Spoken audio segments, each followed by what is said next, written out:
Johnny Bananas. How are you, sir? I haven't seen you in 6 years, man. I know, it's been too long. They legitimized you. I'm on my way, all right? I wouldn't say we're fully legitimized yet, but I think after this next venture, people are going to see a whole different side of me, and they're going to be like, this guy actually has a real job now, and he's not just reality TV anymore. And I can't be doing challenges for forever. I would if I could. Do the rookies look up to you? Are you a god to those guys? Inside they do, but they will never admit it. I want to know how this first look gig came about.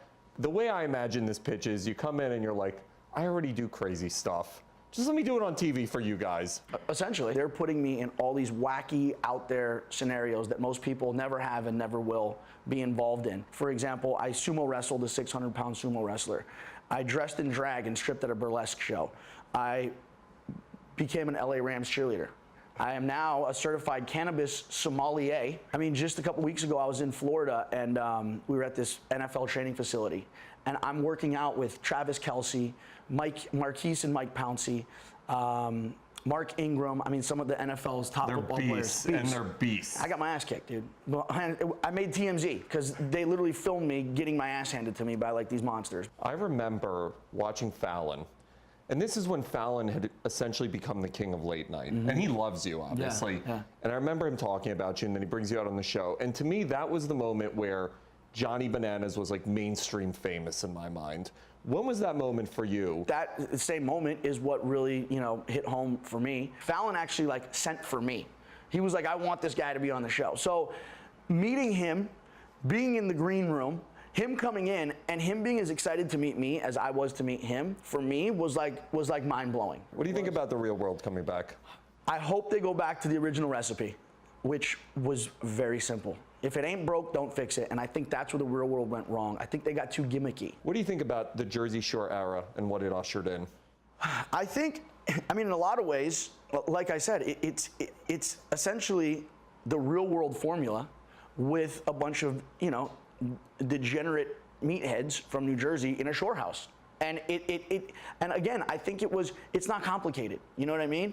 You put people in a house that want to have fun, that want to hang out, that want to party, that want to be crazy. Watching Snooki get punched off a bar stool, I mean, where else on earth does that happen? The Jersey Shore, I mean, it was like catching lightning in a bottle. So Queer Eye for the Straight Guy is like the biggest show on television now. Karamo is one of the stars of that. He's become a major TV star, another MTV alum, doing big things. Dude, I have nothing.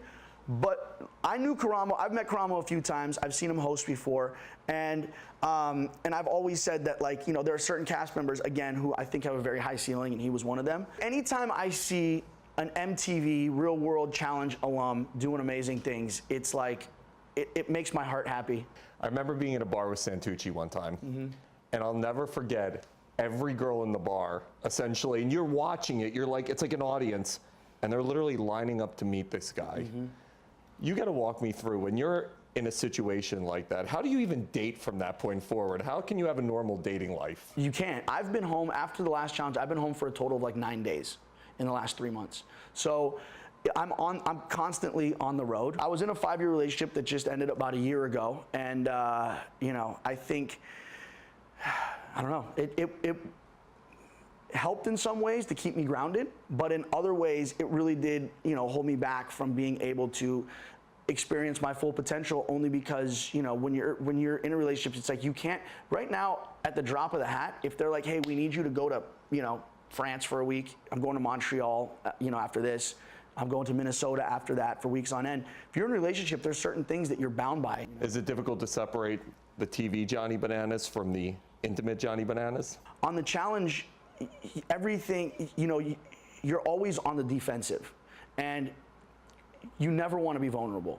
and you never want to like open up, and you never want to show people who you really are. And I think that's what, like, the sense of humor that I have on TV, that's why I established it, and that's why everything that comes out of my mouth is a punchline. So coming on First Look now, it's been a very big step for me, for them to be like, listen, everything doesn't have to be tongue-in-cheek. This is your opportunity to kind of reinvent yourself. That's been, another challenge for me, is being okay with being myself. I took you deep there, didn't I? You did, man. See, look, I opened up. I'm hosting 101. I'm soft inside, ladies and gentlemen. Don't let the hard exterior fool you. Greatest challenge moment is, for you? Buddy, taking $275,000 from a woman. I mean, come on.